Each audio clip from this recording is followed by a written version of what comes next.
Entonces, yo creo que ustedes están más o menos ya, que fíjense, son ¿cuántas sesiones? ¿10 sesiones? ¿11 sesiones? Esta es la 11ª. Supuestamente teníamos que haber avanzado con los Grundrisse, pero ya se dan cuenta de lo que implica leer un texto como los Grundrisse o digamos o el Capital, algo así, o sea, no es nomás ponerse a leer, ¿no? Entonces fíjense, después de prácticamente el semestre entero, ustedes recién están en condiciones de que por qué no se vienen aquí, ¿por qué se van a la exterioridad? Ha habido tanto campo, si no hubiese campo, bueno, se entiende, ¿no?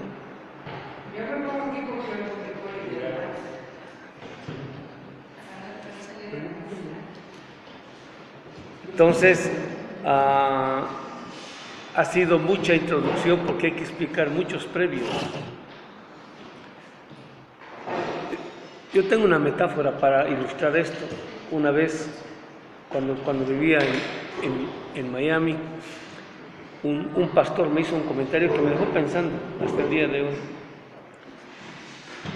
Él era de origen cubano, entonces él me decía, antes, digamos la década del 70, 60, me decía, cuando la gente se convertía al cristianismo, lo único que había que enseñarle era doctrina,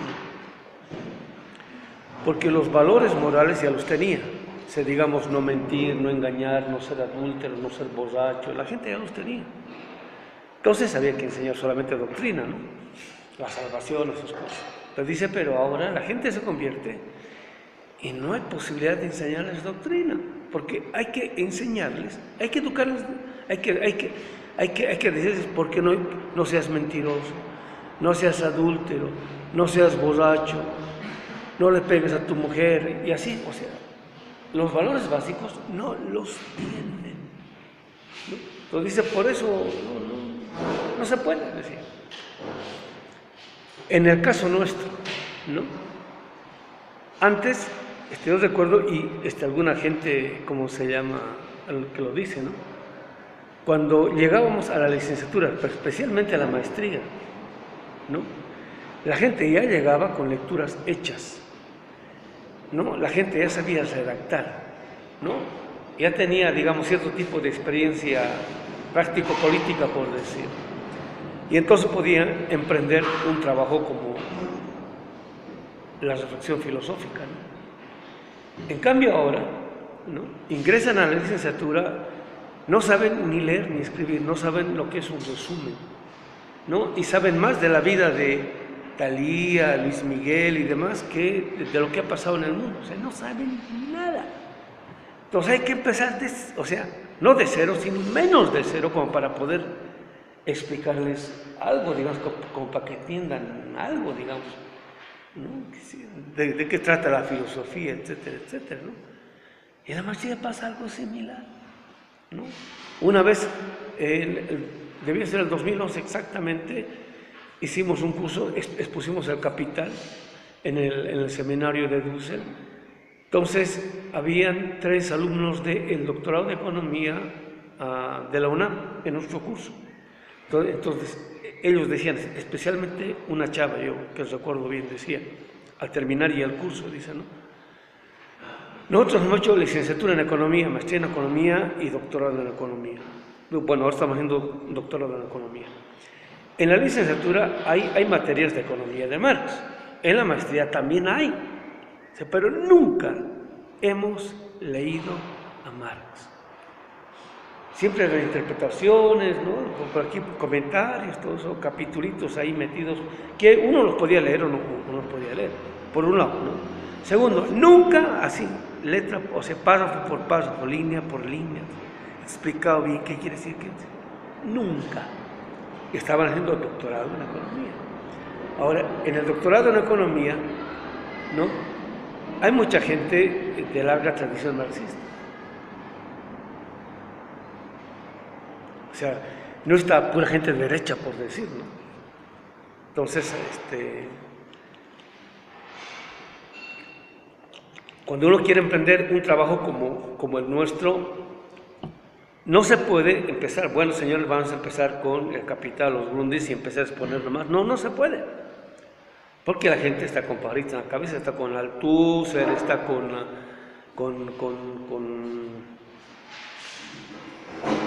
Afanasieff, con Politzer, etcétera. Está con esas cosas, ¿no? Que el materialismo científico, que el socialismo utópico, que está con todas esas cosas. Entonces uno está explicando y lo están entendiendo en ese código, en ese lenguaje, y no se entiende nada. Pasa el semestre, no, termina el semestre, y me ha pasado. Entonces pregunta, ¿no? Pero profesor, no he entendido bien ahora la relación entre la infraestructura y la superestructura.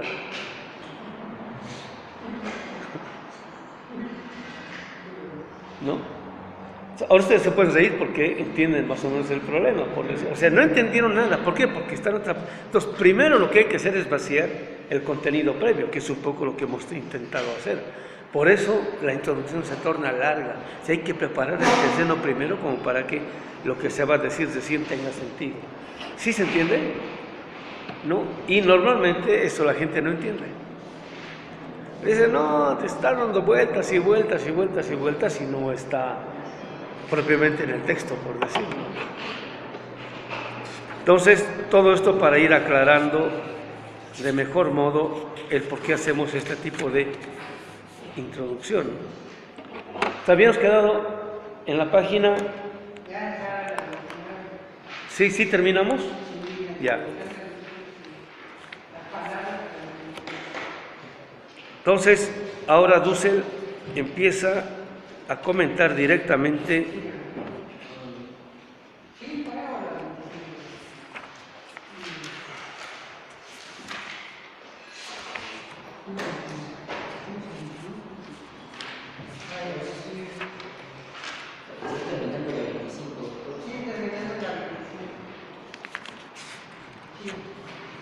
sí. Y entonces, bueno, en el 26 es una que otra aclaración para que Dussel está explicando cómo es que él va a proceder en la lectura y cómo es que en consecuencia habría que leer. Eso es lo que está haciendo, ¿no? Y agarrando la traducción de Pedro Escarón, que ha sido una traducción pionera, ha servido mucho, pero que poco a poco se empieza a ver sus limitaciones, ¿no? En la introducción que hace hay algunos detalles en los cuales, bueno, pues no estaba el mega, ¿no? Entonces, obviamente, tenía que meter la pata en algunos detalles, ¿no? Pero, ya han traído sus Grundris, está bien. En el prólogo de la primera edición sería 43 o 42 en la página, porque está en romano, sí, en los Grundris. Prólogo de la primera edición en alemán. Ahí hay algunos datos que hay que comentarlos. ¿Sí han agarrado? Sí. Este número romanos sería 42 y 43, ¿no? En la cuarta línea dice el editor.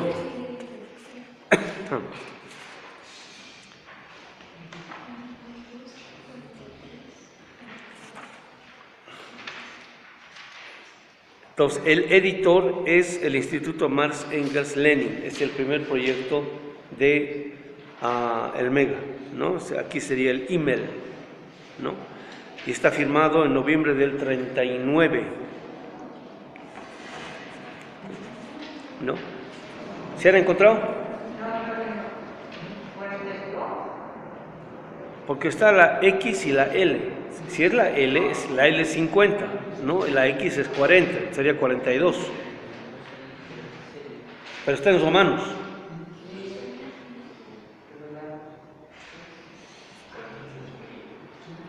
¿Se han encontrado? 42. X, bueno, que la página es XL2.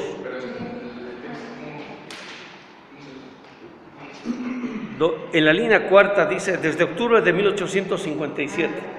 ¿No ve? Ya está.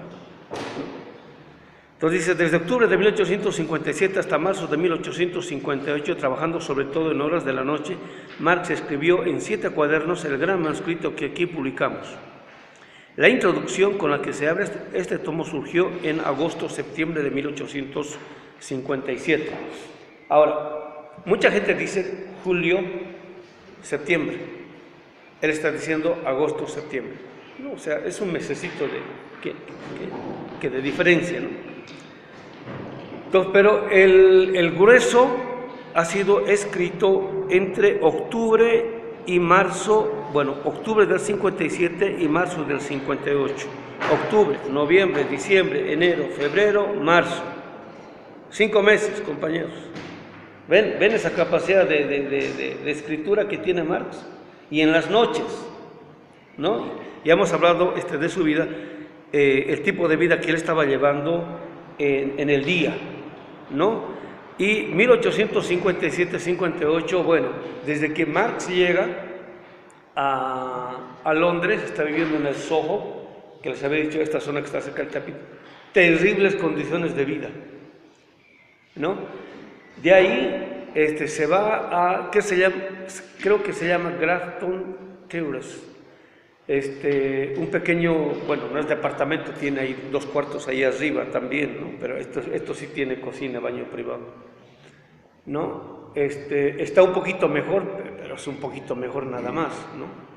Entonces es, digamos, la época dura de su vida, lo que quiero decir. El otro día decía Dussel, y esto tiene mucho que ver con el tipo de ideas que vamos a tropezar a sacar. Él decía, Marx se fue a Inglaterra, y lo dijo el miércoles, o sea, no lo dijo hace 2, 3 años, 4 años, nada de eso. Por eso hay que estar releyendo biografías y biografías, para tener bien clara la figura. Parece que estamos hablando de la vida de Marx solamente, ¿no? Estamos hablando de lo que está pasando ahora. Yo le estuve comentando esto a Hinckelhammer, porque es que el marxismo de su tiempo no lo entendió Marx, y lo que me dijo Hinckelhammer fue lo siguiente, es que Marx no escribió para esa gente, escribió para nosotros, para este tiempo.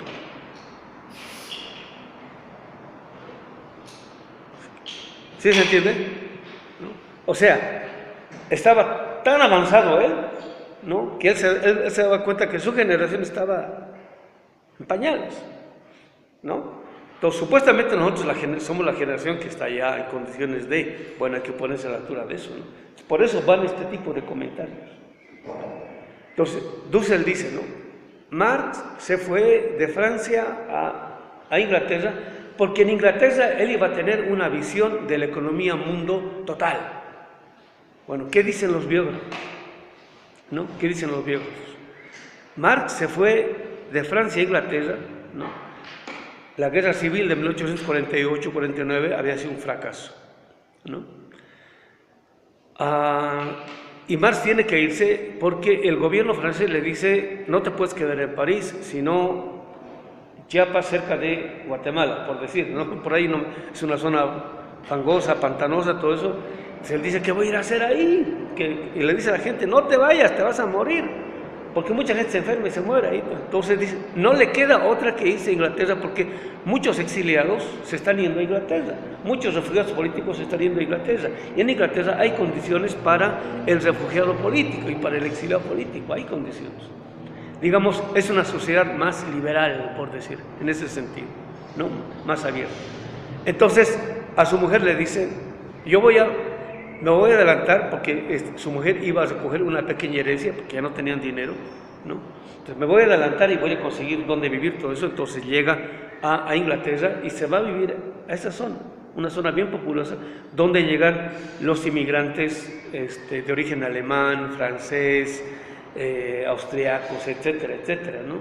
Entonces, ¿dónde llegan los inmigrantes? Los inmigrantes no llegan a Polanco, llegan a los lugares más barabaras, ¿no? Entonces, está viviendo ahí en esa zona. Marx llega a esa zona, ¿no es cierto? Y lo primero que él intenta hacer es conseguir fondos y recursos para ese tipo de gente, porque muchos no tienen con qué comer.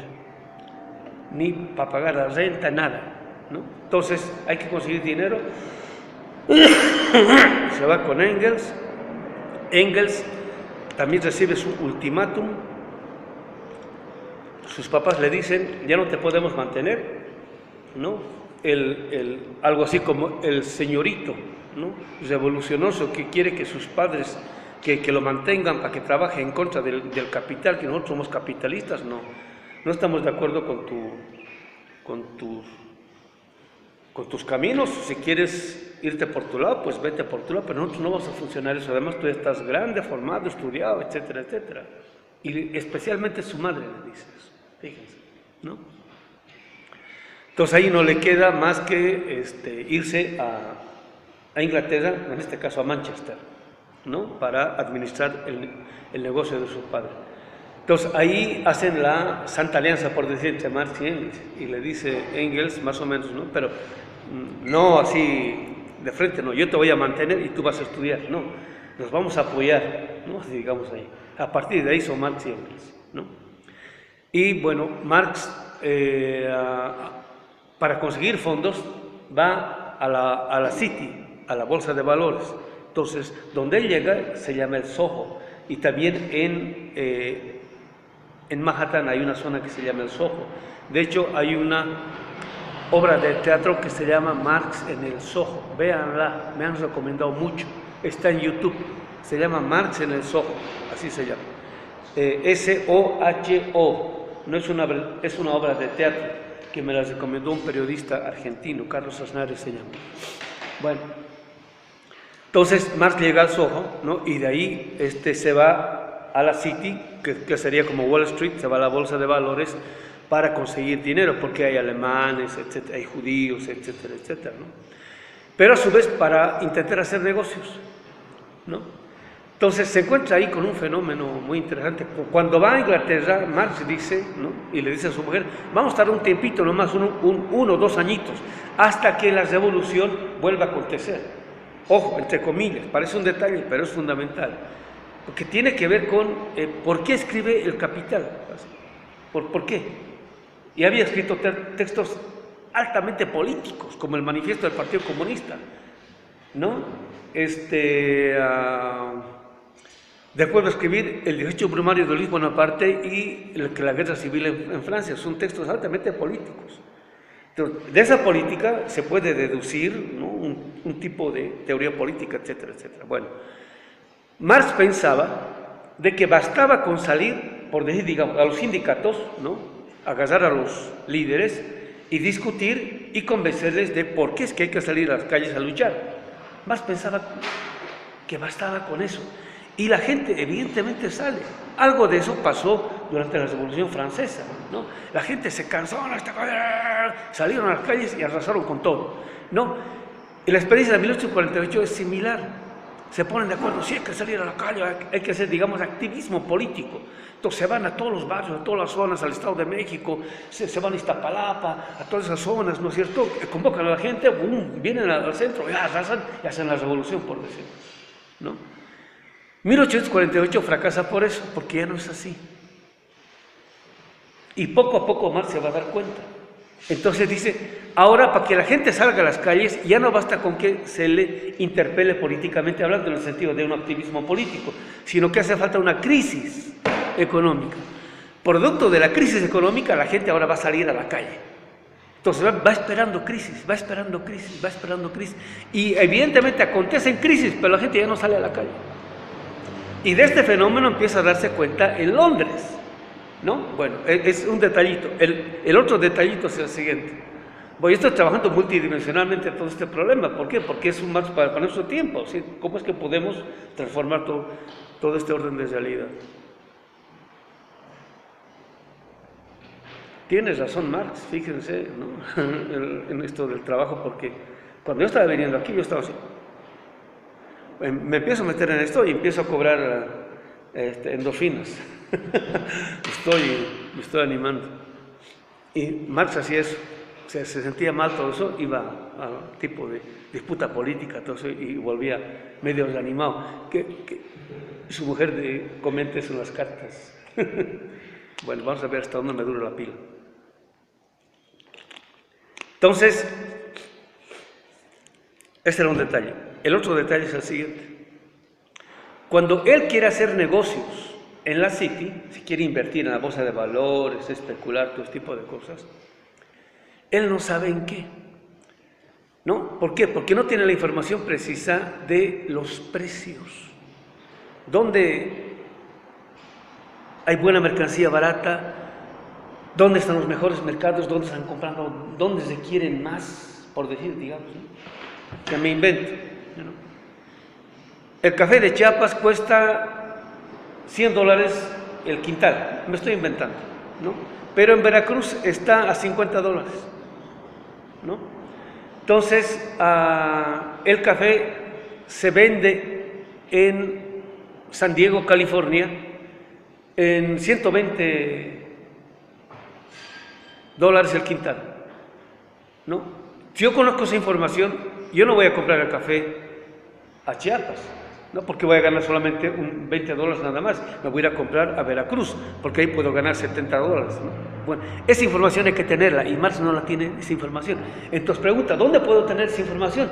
Pues vete a la Biblioteca de Londres, porque en la Biblioteca de Londres ahí llega cualquier cantidad de información de todas las colonias inglesas, donde informa muy bien a cuánto está el precio, qué cantidad produce, cuánto cuesta el envío, el transporte, hay impuestos, toda la información está ahí, está. Lo único que hay que hacer es interpretar.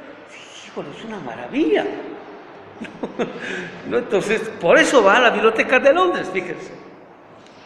O sea, hasta antes de llegar a Londres, en este caso a la Biblioteca de Londres, él no tiene una visión del mercado mundial. O digamos, no tiene una visión objetiva de cómo es que circula el mercado mundial. Cuando llega a la Biblioteca de Londres, se le abre el panorama completamente. Porque no solamente encuentra los informes de los informantes, porque el gobierno inglés paga, tiene gente que envía a las colonias para que les eleven informes, ¿no? De cómo hacen los colonos, qué producen, qué no producen, en qué condiciones, a cuánto precio, qué quieren vender, qué no quieren vender, porque está haciendo un management del mercado al cual está teniendo el acceso para alimentarse de fuentes de materia prima, ¿no? Pero a su vez tiene acceso a información de todas las colonias, de todos los países europeos. O sea, no solamente ingleses, también franceses, también belgas, también españoles, etcétera, etcétera. Entonces empieza a tener una visión de la economía mundial, ¿sí se entiende? Y por eso al final deciden quedarse en Londres, ¿no? Por eso es que al libro de Dussel, váyanse a la página 29, pues yo estoy leyendo de modo multidimensional. La página 29 del libro de Dussel, ¿no? Que acostúmbrense a leer así, o sea, uno tiene un libro, tiene otro libro, tiene otro libro, tiene otro libro, tiene otro libro. Así es como se estudia. Tiene el capital, tiene tiene la interpretación, la visión, así uno va leyendo, ¿no? Entonces acostúmbrense a eso.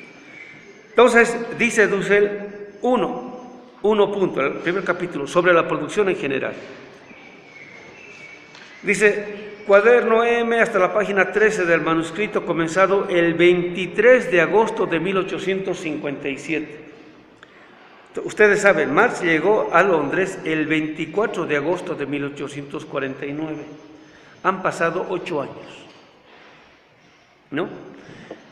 En 1849, a muchos de sus cuates, Marx ya les ha informado, y además ya saben, por la capacidad intelectual que tiene Marx en las reuniones, en los debates, ¿no? De que él está investigando sobre la economía. Ya tiene cualquier cantidad de argumentos y todo el mundo dice, wow, esto que dice el compañero Marx, ¿no? Está tan, ¿no? ¿Y cuándo lo va a publicar? ¿No? ¿Cuándo va no, ya estoy escribiendo mi libro? Todo el mundo está expectando. Esa visión que tiene hasta antes de pasar a Londres, estando en Londres, se le cambia. Ahora estamos hablando 8 años después. ¿Sí se entiende, no? Él empezó sus lecturas de economía en 1843. Entre 1843 y 1857. ¿Cuántos años hay?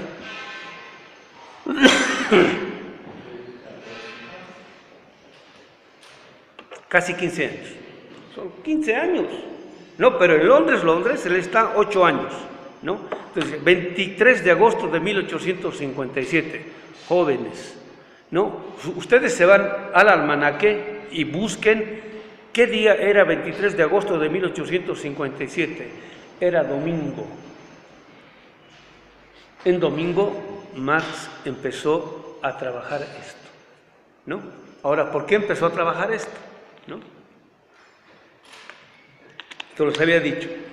Hasta antes de llegar a Londres, él pensaba de que para producir una revolución había que hacer activismo político y salir a la calle. Después de ello ya no, ahora ya sabe, especialmente por el diálogo que ha tenido con los exiliados, con los refugiados, y todos son líderes, ¿no? Especialmente sabe de que para que la gente salga a la calle, lo que tiene que ocurrir primero es una gran crisis. Y él está viendo cómo está surgiendo la crisis en Estados Unidos y cómo va a llegar a Europa y va a arrasar todo. Él piensa, ¿no? Va a llegar a Europa y va a arrasar todo, ¿no? Y esta vez ya no se va a dar la revolución solamente en Francia, sino que va a ser en Francia, en Inglaterra, y lo más probable es que ese empuje alcance también a Alemania. Entonces, para que cuando suceda eso, uno tiene que estar preparado. ¿Cómo? Uno tiene que tener el texto que va a conducir esa revolución hacia su realización. ¿Sí se entiende? O sea, no basta con hacer la revolución, salir a la calle y tomar un gobierno, sino que hay que mostrar cómo es que eso puede ser factible. Eso tiene que ver con la realización, ¿no? Ahora vuelvo al texto de los Grundis, a la página 42. ¿Ven? Estoy pimponeando. Desde octubre de 1857 hasta marzo de 1858, trabajando sobre todo en horas de la noche, Marx escribió 7 cuadernos del gran manuscrito que aquí publicamos. La introducción con la que se abre este tomo surgió en agosto-septiembre de 1857. Mientras tanto, bueno, se procuró el sustento escribir para periódicos, hacer una investigación que tiene poco o nada que ver o está distante de su labor teórica, le ha permitido tener también otro tipo de visión de la realidad. Por ejemplo, para la visión del mercado mundial, él ha hecho muchos años investigación sobre la política, no como geopolítica, sino como política, en el sentido de la geopolítica, pero aquí, digamos, más ligado a la diplomacia, ¿no? Moraleja. Mientras ustedes estén formando en este tipo de conocimiento, trabajo, labor científica, etcétera, etcétera, si es que tienen que hacer otro tipo de trabajo, no lo maldigan a priori. Ustedes no saben cuándo ese trabajo, que supuestamente no tiene nada que ver con ustedes, les va a servir. Es lo que pasa con la labor periodística de Marx. Al final le va a servir muchísimo a Marx, especialmente para la fundación de la Primera Internacional, porque ahí él se va a dar cuenta del tipo de redacción que hay que desarrollar para un tipo de lector. Él es bien consciente de eso, para un tipo de situación, ¿no? Entonces, por eso, en las biografías estas, uno de los biógrafos hace incidencia en la diferencia entre el tipo de lenguaje del manifiesto del Partido Comunista y el tipo de lenguaje de la Declaración de la Primera Internacional. Como Marx está en contacto directo con el obrero, Marx se percata de un detalle, ¿no? Que lo vamos a ver reflejado más en el Capital que en los Grundis, pero en los Grundis empieza a trabajar el tema. En Francia, él tiene la experiencia de que el trabajador, después del trabajo, todavía puede ir a discutir políticamente hablando hasta altas horas de la noche. En Inglaterra, esa experiencia desaparece. ¿Por qué? Porque el trabajador, después de las 10 horas de jornada laboral, y llega a las reuniones, y llega así.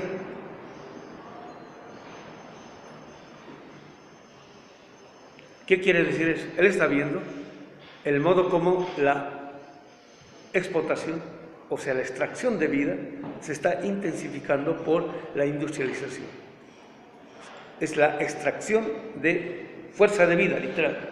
Tal es así que el trabajador, ¿no?, ya no está pensando en el socialismo, en la revolución, está pensando o en reducir la jornada de trabajo, o está pensando en un poquito más de salario. ¿Ya? Entonces, dice Marx en las cartas, antes, o sea, hasta antes de 1948, uno podía escribir en el lenguaje incendiario en el cual ha sido escrito el manifiesto del Partido Comunista, pero ese tipo de lenguaje ya no convoca a la gente. ¿Por qué no convoca a la gente? Porque ahora sí la gente está siendo literalmente explotada, está siendo chupada. Entonces llegan a las reuniones, están ahí durmiendo. Yo siempre recuerdo, sería el 94, exagerando 95, ha debido ser el 94. Estábamos en el curso de Dussel. Dussel tenía el curso de filosofía política de 6 a 8. Entonces, ahí en la facultad, el aula era más o menos para unas 25 personas, pero estaba 50 así llenos, todo eso, ¿no? Entonces, la clase empezaba a las 6 en punto. Me llegaba Dussel, me llegaba con él, nos sentábamos bien ahí. Entonces, como a las 6:30, 7 menos cuarto, ¿no?, siempre llegaba un señor, ya grande, digamos de unos 40, 50 años, que toda su vida quiso estudiar en la universidad, pero no pudo porque, bueno, la vida, ¿no? Se casó, tuvo hijos, tuvo que trabajar, la cosa que sea, pero entonces se inscribió a la UNAM. Entonces el señor, desde, ¿cómo se llama?, el Toreo de Cuatro Caminos, desde por ahí, ¿no?, salía del trabajo y corriendo se iba a la UNAM, corriendo. Entonces no llegaba a las 6, llegaba 6:30, 7 menos cuarto. Siempre me acuerdo, llegaba ahí, el señor cansado con su Coca-Cola, y se sentaba de compañeros ahí. A los 15 minutos, toda la clase, ¿no?, que terminaba la clase, ¿qué se discutía? ¿Qué se avanzaba la cosa? No podía, físicamente no puede. ¿Sí se entiende? Entonces, a ese tipo de gente, ¿cómo le hablas? ¿Cuál es el discurso político que vas a manejar para convocar a ese tipo de gente? El lenguaje no puede ser el mismo. Por eso la diferencia del lenguaje entre el manifiesto del Partido Comunista y, ¿cómo se llama?, la declaración de la Primera Internacional, ¿no? Se han cambiado, él está viendo todo ese pasaje, y ese tipo de pasaje, bueno, ese tipo de transición es aquello que está detrás de la orientación del tipo de investigación que él está desarrollando. ¿Sí se entiende? ¿No? Hay que explicar por qué pasa eso, por qué sucede eso, y eso no aparece sistemáticamente en ninguno de los informes. Dicho ahora, en el lenguaje de Marx. ¿Qué implica hacer el pasaje del fenómeno a la esencia? ¿No? ¿Por qué es que el pensamiento moderno, europeo occidental, en la pluma de Hegel, hace el pasaje? Pero ¿por qué el pensamiento económico no solo que no hace el pasaje, sino que no quiere hacerlo? Y no quiere hacerlo de tal modo de que rompe esta relación, ¿no? Y se queda y afirma solamente con esta dimensión de la realidad como si fuese la única, ¿no? Y ahora la ciencia se ha vuelto en una descripción de puros fenómenos, ¿no? Antes la causa era la esencia del fenómeno, y ahora dice Hinkelhammer, ¿no? Ahora los cientistas sociales de izquierda quieren explicar un fenómeno con otro fenómeno, y el otro fenómeno con otro fenómeno, y así sucesivamente. ¿Por qué somos pobres? Porque somos subdesarrollados. ¿Por qué somos subdesarrollados? Porque somos atrasados. ¿Por qué somos atrasados? Porque somos pobres. ¿Por qué somos pobres? Porque son de fenómeno a fenómeno, van dando vueltas y nunca atraviesan esto. Entonces, ¿cómo podemos hacer este pasaje que yo te quiero? Porque es fundamental esto, ¿no? A la economía política de su tiempo no le interesa hacer este pasaje, ¿no? No quiere que se haga el pasaje, es más, cierra la posibilidad de hacer el pasaje. Por eso la ciencia moderna se constituye en una descripción fenoménica de fenómenos. Por eso la dimensión cuantitativa de la realidad, cuantitativa de la realidad, se convierte en el método por antonomasia de la forma de tematización científica. Y niega, descuida todo esto, ¿no? Este pasaje del fenómeno de la esencia es un pasaje de carácter ético. O sea, cuando yo me quedo solamente en el aparecer de la mercancía, a mí no me importa qué es aquello que está presupuesto. Cuando yo me doy cuenta que es aquello que está presupuesto, que es este tipo de trabajo, es el resultado de este tipo de gente que termina la jornada laboral y ya no quiere saber nada, porque están liquidados totalmente, ¿no? Entonces, si yo siento responsabilidad, empatía, simpatía, solidaridad por ese tipo de relación, entonces atravieso esto. ¿Sí se entiende? Por eso la crítica en Marx es ética, ¿no?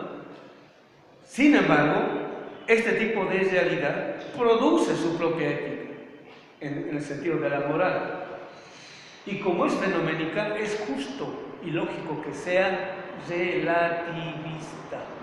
Como son tantos entes, tantos fenómenos, ¿no es cierto? Entonces es obvio que haya tantas posiciones éticas como tantas personas hay, ¿no? Entonces aquí, y es digamos la ética o la moral óntica o la ética ontológica, por decirlo. Entonces este pasaje es ético. Por eso en Marx la crítica es ética, ¿no? Sí, porque está viendo eso y en todas las reuniones ve eso. Ve cómo Marx no tiene dinero, ¿no? Se reúnen en los pubs, ¿no? ¿Sí saben lo que son los pubs? Bueno, aquí sería más o menos las cantinas, ¿no? Las cantinas. Entonces tienen algunos pubs. Pub es una palabra public. Public quiere decir public place. Entonces que la abreviación es pub, ¿no? Dicen los cuates que es de origen irlandés y no de origen propiamente inglés, ¿no? Ellos han llevaron la costumbre a Inglaterra y de ahí a Estados Unidos, cualquier cantidad de pubs, todo eso. Bueno, entonces se reunían en los pubs. Entonces, Marx no tenía dinero, pero bueno, sí, tenía para su cerveza, ¿no? Un buen bebedor de cerveza o vino. Pero llegaban los otros compañeros, ¿no es cierto? Llegaban a la reunión, estaban hambrientos, estaban sedientos, todo eso. ¿Y tú qué vas a pedir? Nada. No, y estamos así, ¿no? Entonces denle de comer, ¿no? Entonces, come ya está listo. Sí, compañeros, están en la lucha, todo tipo de cosas. ¿Se da cuenta de eso? Fíjense, es el contenido que está presupuesto en el tipo de reflexión. Por eso esta reflexión es constitutivamente política. Política no quiere decir para la política, sino quiere decir desde este tipo de política surge este tipo de reflexión. ¿Sí se entiende? No es para ser un partido político o para conducir a las masas, no, sino que está surgiendo de este tipo de relación política directa con la realidad. De ahí se eleva al ámbito de la racionalidad, reflexividad, ¿no?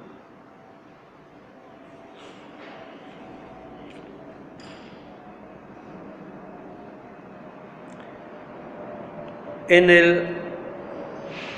los Grundrisse, en la misma página 42, en el tercer párrafo dice: redactar el manuscrito no equivale simplemente a consignar lo analizado con anterioridad, ¿no? O sea, porque Marx llega a Londres, ¿no?, con sus manuscritos, toditos, va cargando. Es un poco lo que decía en la primera clase: tienen que saber valorar lo que escriben, ¿no? Parece tonteras, pero en última instancia no lo son. O sea, hay que saber creer en lo que uno escribe, ¿no? ¿Creen en lo que escriben? ¿Han guardado sus cuadernos? Que la próxima les voy a pedir sus cuadernos del año pasado. Perdón, están sus cuadernos del año pasado, ¿dónde están? ¿No? Muchos parecen cuadernos hechos en la cocina o escritos en la cocina. No, cuídenlos bien, sí, bien dobladito, todo eso. Hay que saber valorar que lo que uno escribe. Marx cargaba. Entonces, él se pone a escribir los Grundrisse, no producto de la investigación que hizo hasta antes de 1849, no, sino que todo eso está refundiéndolo con todo lo que ha investigado desde 1849-50 en adelante, ¿no? O sea, no es, digamos, ya lo investigué, no, pues ya está investigado, no, se está volviendo a replantear todo de nuevo. En el curso del trabajo, Marx arribó a conclusiones que eran verdaderos descubrimientos. O sea, tenía que llegar a tesis. No llegó a tesis, llegó a una que otra hipótesis, pero descubrió cualquier cantidad de sospechas. Es lo que quiero decir, ¿no? ¿Sí se entiende? ¿No? Entonces, supuestamente él debió haber arribado ya a tesis, ¿no? O sea, a conocimientos que son definiciones, ¿no? Pero no. Llegó a hipótesis, pero más que todo llegó a grandes sospechas, que había que seguir desarrollándolas. Por eso dice grandes descubrimientos. En la página 43, primer párrafo, 2, 4, en la línea 6. El trabajo demandaba todas las energías y a su término la fuerte constitución de Marx se vio quebrantada. En abril de 1858 se enfermó de extenuación, o sea, terminó de escribir en marzo de 1858, en abril, hace 2 miércoles igual me enfermé, o sea, que de aquí me fui, no, que no creo que fue de aquí, del seminario igual estuve, y ahora es posible que sea también, ¿no? Cansancio, todo me estaba diciendo alguna gente, ¿no? Entonces, ha trabajado tan duro como... El objetivo de la obra era la siguiente. 5. Esta es una carta de Marx a La Salle. ¿Por qué le escribe a La Salle? Ahora estamos agarrando muchos detalles finitos. La Salle es un político alemán de origen francés de la nobleza. Tiene pretensiones políticas, ¿no? Él vive en Alemania y ha llegado al Parlamento alemán, ¿no? Y él está a favor de la clase obrera, está a favor de una burguesía moderna, ¿no? Porque no hay burguesía desarrollada todavía en Inglaterra. Pero lo que pasa es que para tener prestigio, aparecer como intelectual, todo eso, piratea muchas ideas a Marx, sin citar. Y eso no, pues a Marx a Engels igual, ¿no? Pero bueno, ya, sigue. Ahora, ¿por qué sigue? Porque La Salle tiene el contacto para publicarle a Marx en Alemania, ¿no? De hecho, la contribución a la crítica de la economía política de 1859, ¿no? Fue impreso con un impresor que le consiguió La Salle. ¿Sí se entiende? ¿No? Si no, tal vez no hubiese. Y con fondos que consiguió La Salle por otro lado también, ¿no? A La Salle le interesaba mucho tener relación y amistad con Marx, porque sabía quién era Marx, sabía quién piratear, digamos, las ideas, y a Marx le interesaba La Salle porque La Salle le podía abrir muchas puertas para la publicación, porque Marx no podía financiar en absoluto nada, porque ya estaba en la pobreza. ¿Sí se entiende? Entonces le escribe, ¿no? Para que le informe al impresor, al editor, ¿no? De qué iba a tratar el libro. Por eso hay este informe. El trabajo del que se trata, por lo pronto, es 1858, la crítica de las categorías económicas. Vuelvo a la diferencia entre concepto y categoría. Marx dice categoría, ¿no? Entonces, el marxismo en general no ha tenido claridad respecto de la diferencia entre concepto y categoría. Normalmente lo han entendido como si fuese lo mismo, ¿no? Y es una diferencia de matiz, ¿no? Que en cuanto descubre Hinckelhammer esta diferencia, Hinckley dice, no, hay que trabajar todo, marco categorial, y hay marco categorial, marco categorial, y así sucesivamente. ¿Cuál es la diferencia entre concepto y categoría?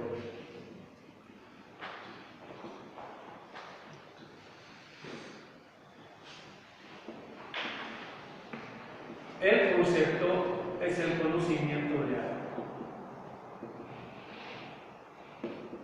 En la respuesta a la pregunta, ¿qué es tal cosa? ¿O qué puedo saber de algo? ¿No? Por eso en el concepto lo que está atrapado en la definición de algo. ¿No? En la definición de algo yo tengo el conocimiento de algo. Es el resultado de un proceso de investigación. ¿No? Entonces, en ese sentido, el concepto es la culminación.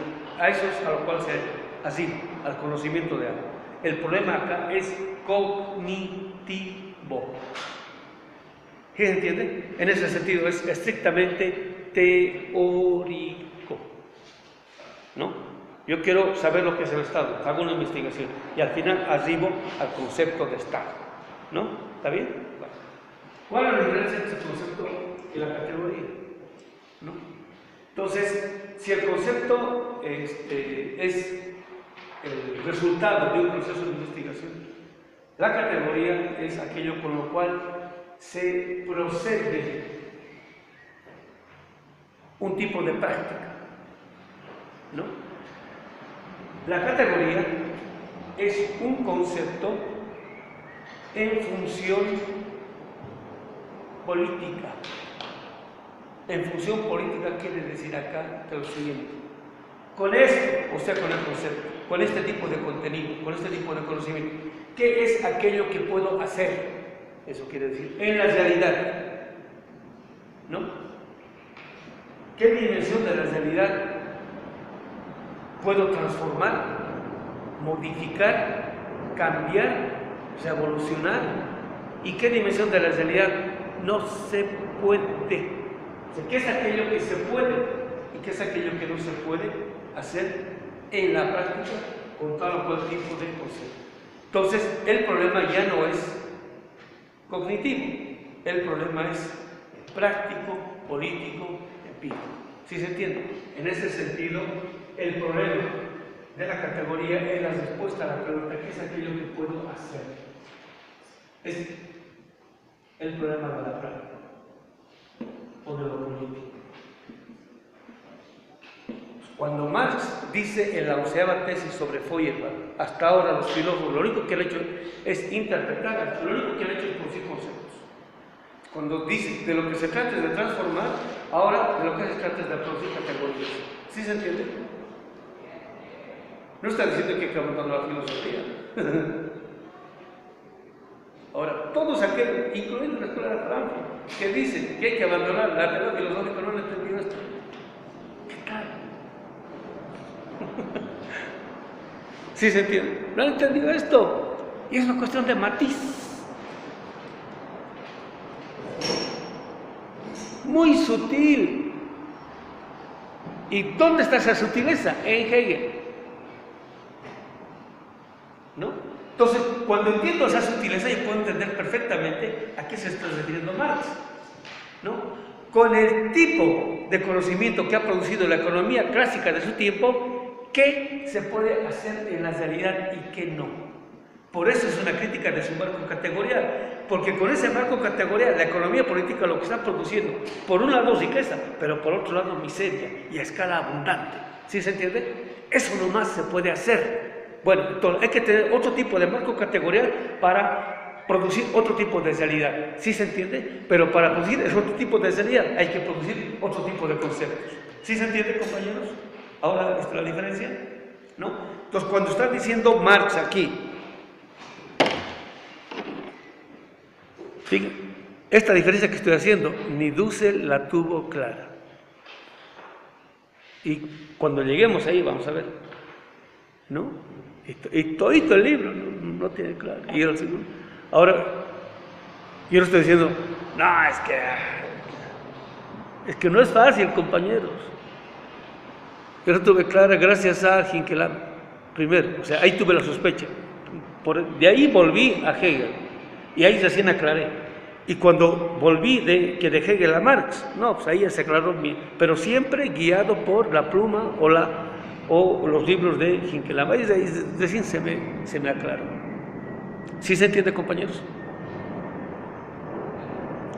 Entonces, ¿cuántas veces los marxistas han leído este párrafo, este pasaje o esta carta? El trabajo del que se trata, por lo pronto, es la crítica de las categorías económicas, o, si prefieres, if you like, el sistema de la economía burguesa expuesto de manera crítica, ¿no? Las categorías son críticas, ¿en qué sentido? Las categorías son críticas en el sentido en el cual permiten ver claramente qué es aquello que se puede hacer o no con este tipo de conceptos. ¿Sí se entiende? Entonces, por ahí digamos, ¿no? Con las categorías de la economía moderna es imposible producir el socialismo. ¿Listo?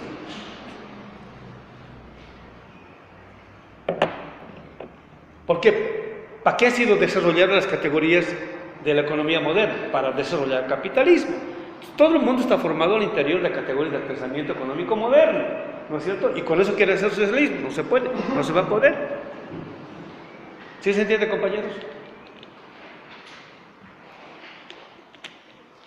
El todo de su obra, estoy más abajo, está dividido en 6 libros. O sea, es un esquema de todo lo que él quiere hacer, de todo lo que Marx quiere escribir, ¿no?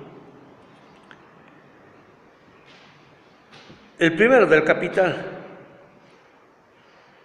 el segundo de la propiedad de la tierra, el tercero del trabajo asalariado. Entonces, esto quiere decir lo siguiente, estamos en 1858, compañeros. Del 58 al 67 son 9 años, o sea, 9 años antes de que publique el tomo 1 del Capital, ¿no? Todavía no tiene las ideas claras, pero más o menos ya está aclarando la cosa, ¿no? La primera parte se llama el Capital, que es el capital expuesto desde el punto de vista del capitalista. Eso quiere decir, o sea, del burgués, ¿no? El 2, de la propiedad de la tierra o del terrateniente. El capitalismo expuesto o el capital desde el punto de vista del terrateniente, ¿no? Y la tercera parte es el mismo capital o capitalismo expuesto desde el punto de vista del asalariado o del trabajador, ¿no? Ahora, fíjense, ¿no? El punto de vista del capital desde la perspectiva del capitalista han sido 3 tomos.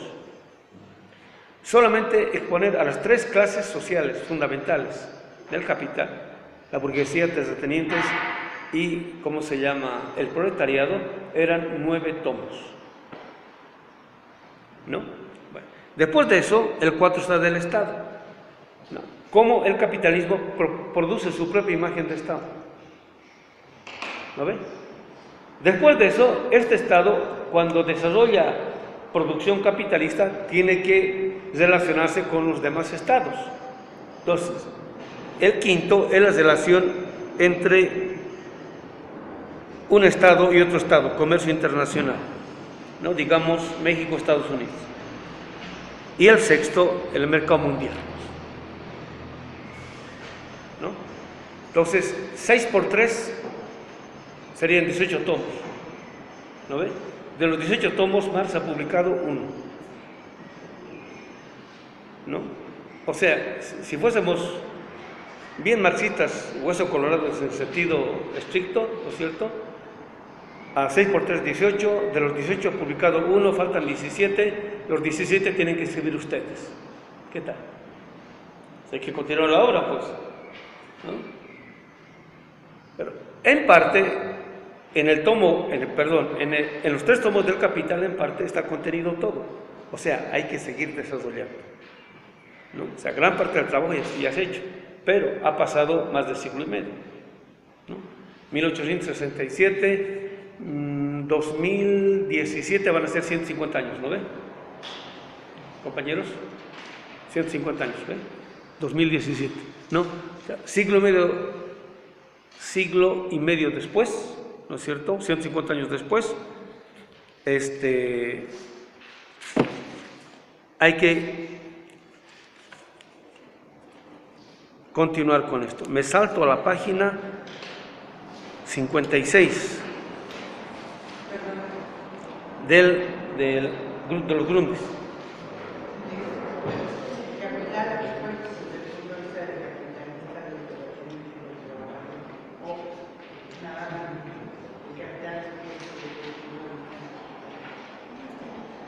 No le...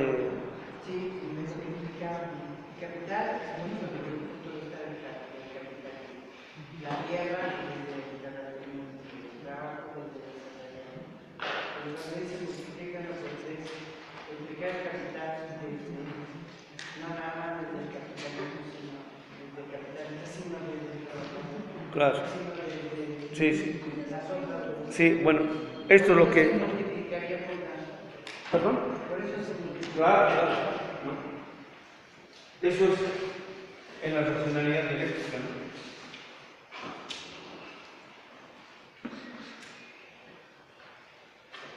Toda determinación no solamente determina, sino que ha sido determinada. ¿No? Entonces, por eso se habla de una racionalidad circular y no unívoca o lineal. ¿No? Entonces, el capital es determinado, pero también determina. Por eso no se lo puede analizar desde un solo punto de vista. Hay que checar desde distintos puntos de vista. ¿Cómo se ve? Por decir, esto desde acá, desde la perspectiva de ustedes, ¿cómo se ve desde la perspectiva del usuario? ¿Cómo se ve desde la perspectiva del productor? ¿Cómo se ve desde la perspectiva del arte? ¿Cómo se ve desde la perspectiva de la naturaleza? Y así sucesivamente. Para tener una visión lo más comprensiva posible. Entonces ahí uno puede captar la realidad en cuanto a realidad, de lo contrario es una mera aproximación.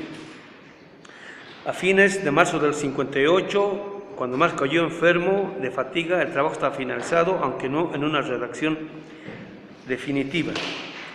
El siguiente párrafo: por el momento el trabajo quedó interrumpido a causa del estado de salud de Marx. En fines de marzo, abril, él se enferma, interrumpe todo eso, pero sí había hecho su compromiso con el editor.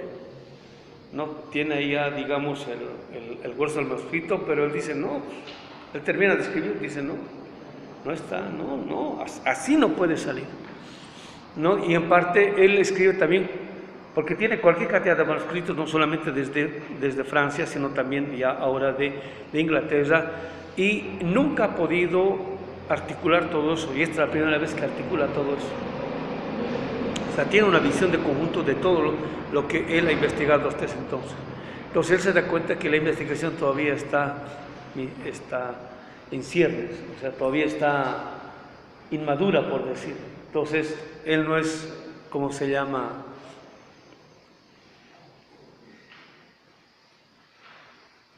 una persona que no es responsable. Él no es irresponsable como agarrar esto y publicarlo ya de una vez por publicar, ¿no? Porque no está solamente su prestigio, sino el problema es el trabajador. ¿No? Él está escribiendo para la política, no está escribiendo para la academia. Eso hay que tenerlo bien claro, clarísimo, ¿no? Hasta el 31 de mayo no se sintió en condiciones de trabajar. Para empezar, a comienzos de junio leyó del principio al fin el texto del borrador recién concluido y anotó en las últimas páginas del cuaderno M todo lo que en los cuadernos del 1 al 7 guardaba relación con los dos primeros capítulos. Sin este trabajo no podría ni pensarse en una preparación para la imprenta, ¿no? O sea, él dice eso.